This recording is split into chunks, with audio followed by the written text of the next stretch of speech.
हरे कृष्णा। नमस्कार मित्रों, मैं आपका मित्र जेपी गौतम स्वागत करता हूं आपका अपने चैनल नवग्रह दर्शन पर। और आज मैं जिस विषय को लेकर आपके सामने उपस्थित हुआ हूं वो विषय है पितृपक्ष 2020। जैसा कि आप सब लोग जानते हैं, भाद्रपद मास की कृष्ण पूर्णिमा से कृष्ण पक्ष की अमावस्या तक हम ये पितृपक्ष मनाते हैं। और ये पितृपक्ष इस वर्ष 2 सितंबर 2020 से 17 सितंबर 2020 तक मनाया जाएगा। जैसा कि आप सब लोग जानते हैं, पितृपक्ष में हम पितरों का स्मरण करते हैं, उनके निमित्त श्राद्ध करते हैं, तर्पण करते हैं, ब्राह्मणों को भोजन कराते हैं और उनका आशीर्वाद देते हैं। मित्रों, जैसा कि आप सब लोग जानते हैं, अगर हम अपने पितरों का श्राद्ध तर्पण नहीं करते हैं तो पितृ हमसे रुष्ट हो जाते हैं और हमें नाना प्रकार के दुखों को देते हैं, कष्ट पहुंचाते हैं। आप सब लोग जानते हैं कि पितृ अगर हमसे रुष्ट होते हैं या हमसे पितृदोष होता है तो हमारे घर में सारी दुख या परेशानियां शुरू हो जाती हैं। शादियों के बच्चों के विवाह नहीं होते, बार बार घर की महिलाओं को गर्भपात होता है और घर में संतान का अभाव रहता है, संतान पैदा नहीं होती, नाना प्रकार के कष्ट में भोगने पड़ते हैं। घर में बिना बात क्लेश होता रहता है, धन की कमी हो जाती है और ऐसी बीमारियां पनपती हैं जिनका कि पता ही नहीं चलता और बीमारियां किसी न किसी सदस्य को घर में लगी रहती हैं। तो मित्रों, सबसे ज़रूरी है कि इस पितृपक्ष में क्या ऐसे नियम अपनाए जाएं जिससे पितृ हमसे रुष्ट ना हो और हमसे प्रसन्न हो। सबसे पहले तो आप 16 दिवस तक नॉनवेज या शराब का सेवन ना करें और अपने घर में शुद्ध सात्विक भोजन ही बनाएं। मित्रों, 16 दिवस तक आप अपने घर में तर्पण कर सकते हैं और जिस तिथि में आपके पितृ अब गुजरे हैं उस तिथि को उनके नाम से श्राद्ध कर सकते हैं। श्राद्ध का मतलब है श्रद्धा। श्राद्ध के मतलब ये नहीं है कि आप उनके लिए बहुत सारा आडंबर रचें, बहुत सारे ब्राह्मणों को भोजन कराएं, बहुत सारा दान करें, ऐसा नहीं है। आप श्रद्धा से उन्हें कुछ भी अर्पित करते हैं तो पितृ आपकी पूजा को, आपके द्वारा किए हुए कार्य को स्वीकार करते हैं और आपको आशीर्वाद देते हैं। इसलिए श्राद्ध में श्रद्धा का होना बहुत जरूरी है। आप जिस दिन आपको श्राद्ध करना है उस दिन आप सुबह प्रातःकाल आप स्नान आदि से निवृत्त होकर भगवान का स्मरण करें, उनकी पूजा करें। उसके बाद आप उनके पितरों के निमित्त तर्पण करें। तर्पण की विधि मैं आपको बता रहा हूँ और तर्पण की मैं क्या क्या सामग्री आपको ज़रूरत पड़ेगी वो आपको बता रहा हूँ। तर्पण के लिए जल, गंगा जल, काले तिल, सफ़ेद पुष्प ऐसे सफ़ेद जिनमें बहुत ज़्यादा सुगंधित ना हो, जौ, थोड़े से चावल और थोड़ा कच्चा दूध, ये आप, और कुशा इस पूरे प्रकरण में बहुत ही मुख्य सामग्री है। कुशा के द्वारा ही हम तर्पण करते हैं और आप इन सब चीज़ों को आप अपने पास इकट्ठा कर लें और आप स्वयं या किसी ब्राह्मण के द्वारा तर्पण करें। अगर आप स्वयं ही ये तर्पण करते हैं तो बहुत ही सरल विधि है जिसका मैं आपको आज बता रहा हूँ। उस विधि से आप अपने पितरों के निमित्त तर्पण कर सकते हैं। सर्वप्रथम आप कुशा की 2 पवित्री बनाएं और पवित्री रिंग टाइप का एक छल्ला होता है जो कुशा के द्वारा निर्मित होता है। उस पवित्री से आप कुशा के द्वारा उन पवित्री को दोनों हाथों की अनामिका उंगली में आप धारण कर लीजिए। अगर आपने अपनी उंगली में सोने की अंगूठी पहन रखी है, सोना धारण कर रखा है, तो आपको फिर पवित्री पहनने की आवश्यकता नहीं है। आपने पवित्री पहन ली, दक्षिणाभिमुख होकर आप बैठ गए और दक्षिणाभिमुख होने के बाद आपने अपने बाएं कंधे पर आपने जनेऊ को रख लिया। अगर आप यज्ञोपवीत पहनते हैं तो, नहीं तो आपने बाएं कंधे पर गमछा रख लिया। उसके बाद आपको एक मंत्र बोलना है, जो मंत्र मैं आपको बता रहा हूँ। ये मंत्र इस प्रकार है: ओम आगच्छन्तु मे पितरः इमं गृह्णन्तु जलांजलिम। ओम आगच्छन्तु मे पितरः इमं गृह्णन्तु जलांजलिम। इस मंत्र से आप अपने पितरों का आह्वान कीजिए और उनके निमित्त आप तर्पण कीजिए। उसके बाद अगर आपको संस्कृत आती है तो संस्कृत में मंत्र बोलकर उनके निमित्त तर्पण कीजिए। और इस प्रकार आप संस्कृत में बोल सकते हैं: अमुक गोत्र, अपने गोत्र का नाम लीजिए। अस्मत् पिता, अपने पिताजी का नाम लीजिए। अमुक शर्मा, अमुक की जगह उनके जो भी अमुक का मतलब है, जिनका नाम, जिनके आपके पिताजी का जो भी नाम है उनका नाम लीजिए। वसुरूप स्तृप्तयामिदं तिलोदकम गंगा जलम वा तस्मै सुधाय नमः, तस्मै सुधाय नमः, तस्मै सुधाय नमः। ये 3 अंजलि उनको जल देना है। जल आपको पितृतीर्थ से गिराना है। पितृतीर्थ, इस हिस्से को पितृतीर्थ कहते हैं।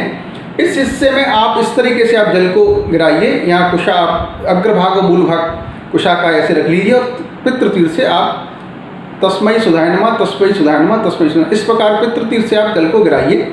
उसके बाद फिर आपको अपने पितामह के नाम से आपको जल देना है, यानी आपके दादाजी के नाम से आपको जल देना है। और उनके लिए बोलना है अमुक गोत्र अस्मितामह अमुक शर्मा। अमुक शर्मा की नाम उनकी अमुक की जगह आप उनका नाम का स्मरण कीजिए। रुद्र रूप स्तृप्तयामिदं तिलोदकम तस्मै सुधाय नमः, तस्मै सुधाय नमः, तस्मै सुधाय नमः। 3 अंजलि उनके लिए जल देना है।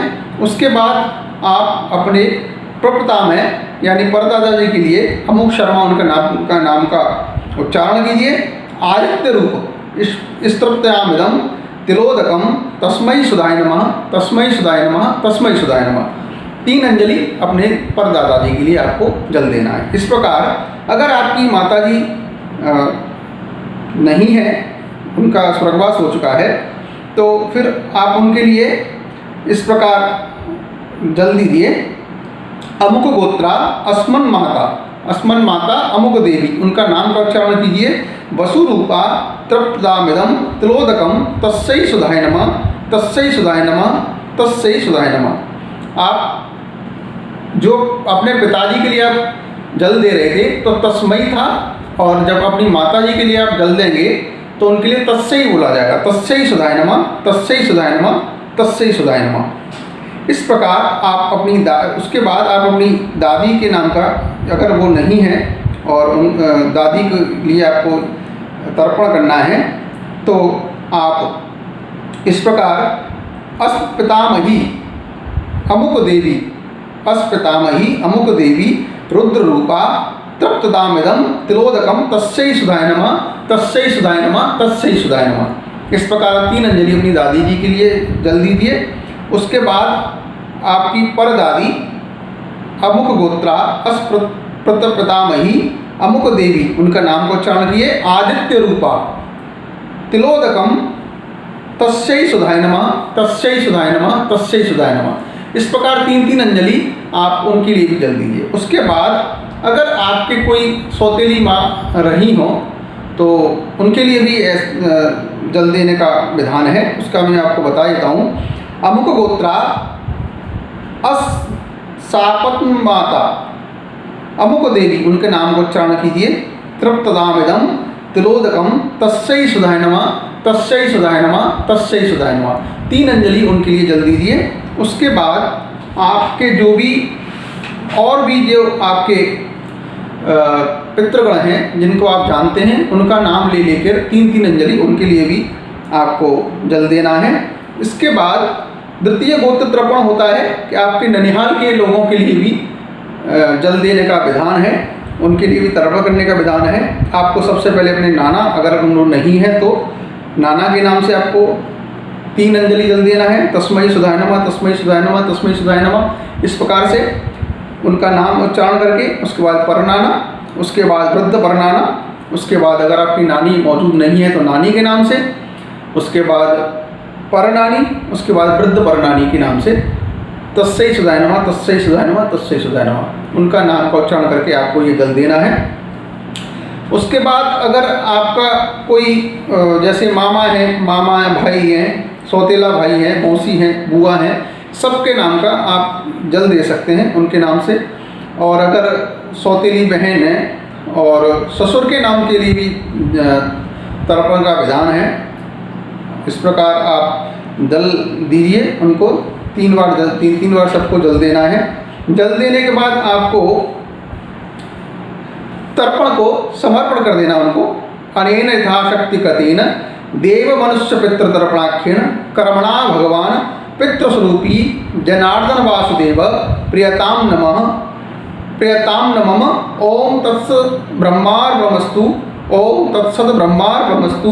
ओम तत्सत् ब्रह्मार्पणमस्तु।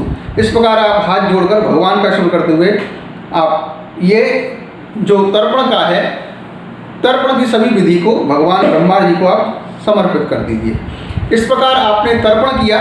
तर्पण करने के पश्चात आप अग्नि में अपने पितरों के निमित्त यज्ञ करेंगे, जिस यज्ञ में आप अपने जो आपने सामग्री बनाई है भोजन में, उस भोजन की सामग्री को आप सब पितरों के नाम जो बलिवश्य यज्ञ कहते हैं उसमें आप उनको देंगे। ये इसमें एक चीज़ और मैं बताना चाहता हूँ, भोजन में आप सरसों के तेल का प्रयोग ना करें, लौकी का प्रयोग ना करें, चना का प्रयोग ना करें, पौधों का प्रयोग ना करें। और ये आपको भोजन बिल्कुल सात्विक होना चाहिए। इसमें खीर जरूर होनी चाहिए भोजन के अंदर। चावल की खीर का प्रयोग करें, मूली के लच्छे आप प्रयोग करें और बहुत ज़्यादा सुगंधित भोजन ना बनाएं। बहुत ही सात्विक, बहुत स्वादिष्ट भोजन आप अपने पितरों के निमित्त बनाएं। और उड़द की दाल के व्यंजन कोई आप बना सकते हैं, जैसे इमरती आदि मिष्टान में। और उसके बाद आप ये अग्नि कुंड में अपने पितरों के निमित्त भोजन का दीजिए। और पंच बलि जैसे हम बोलते हैं, 5 बलि देनी है आपको। ये पहली बलि है गो बलि। अगर आप पूरी तरह संस्कृत नहीं बोल पाते हैं तो इतना बोलते हैं, पत्ते पर एक पत्ता ले लीजिए, पत्ते पर उसको रखना है, इदम गोभ्यम न मम, इदम गोभ्यम न मम। ये इस प्रकार गाय के लिए सबसे पहले एक पत्ते पर रख लीजिए। उसके बाद स्वान बलि के लिए इदम स्वभ्याम न मम, इदम स्वभ्याम न मम, इसको भी पत्ते पर ही रखना है। तीसरे नंबर पर आती है काकबलि, कौवे के लिए, उसको इदमन्नम वायसेभ्यम न मम, इदमन्नम वायसेभ्यम न मम। इसको आप पृथ्वी पर रखेंगे, इसको पत्ते पर नहीं रखेंगे, इसको आप पृथ्वी पर रखेंगे। उसके बाद चौथे नंबर पर आपको देना है देवाद बलि, जो देवताओं के लिए बलि दी जाती है, जो भोजन उनके लिए अर्पण किया जाता है, उसको पत्ते पर ही रखेंगे आप। और उनके लिए बोलना है इदमन्नम देवादिभ्यो न मम, इदमन्नम देवादिभ्यो न मम। इसके बाद 5वां नंबर आता है पिपलादिक बलि, इसको भी पत्ते पर रखेंगे। और ये चींटियों के लिए दिया जाता है, ये भोजन चींटियों के निमित्त दिया जाता है। उसके लिए बोलेंगे आप इदमन्नम पिपलादिकभ्यो नमः, इदमन्नम पिपीलादिकभ्यो नमः। इस प्रकार आप ये 5 बलि देकर उनको पांचों जो जो बताए हैं, गाय को, स्वान को, कौवे को, देवादि देव के लिए और चींटियों के लिए आप ये बलि देंगे। उसके बाद अग्नि का आप हाथ जोड़कर विसर्जन करेंगे। गच्छ गच्छ सूर्यश्रेष्ठ स्वस्थाने परमेश्वरः यत्र ब्रह्मदेवो देवा स्तुत गच्छ भाषणः। इस प्रकार आप अग्निदेव का आप विसर्जन करेंगे। और ये सारी प्रक्रिया अपनाने के बाद आप एक मंत्र का उच्चारण करेंगे, अनेन वैश्वदेवाख्येन कर्मणाम श्रीयज्ञ स्वरूप परमेश्वर प्रियताम। ओम तत्सत् ब्रह्मार्पणमस्तु। ओम विष्णवे नमः, ओम विष्णवे नमः, ओम विष्णवे नमः। इस प्रकार आप ये तर्पण और श्राद्ध करके अपने पितरों को प्रसन्न कीजिए, ब्राह्मणों को भोजन कराइए और ब्राह्मणों को भोजन कराने के पश्चात उन्हें वस्त्र आदि देकर, यथाशक्ति दक्षिणा देकर ब्राह्मणों को आप संतुष्ट कीजिए और ब्राह्मणों से आप आशीर्वाद लीजिए। इस प्रकार आप ये श्रद्धा भक्ति से अगर आप ये श्राद्ध और तर्पण करते हैं तो आप अपने मन में ऐसा विश्वास रखिए कि आपके पितृ आपको आशीर्वाद देंगे, आपसे प्रसन्न होंगे और आपके घर में आने वाली सभी विघ्न बाधाओं को दूर करेंगे। तो मित्रों, आज के वीडियो में बस इतना ही।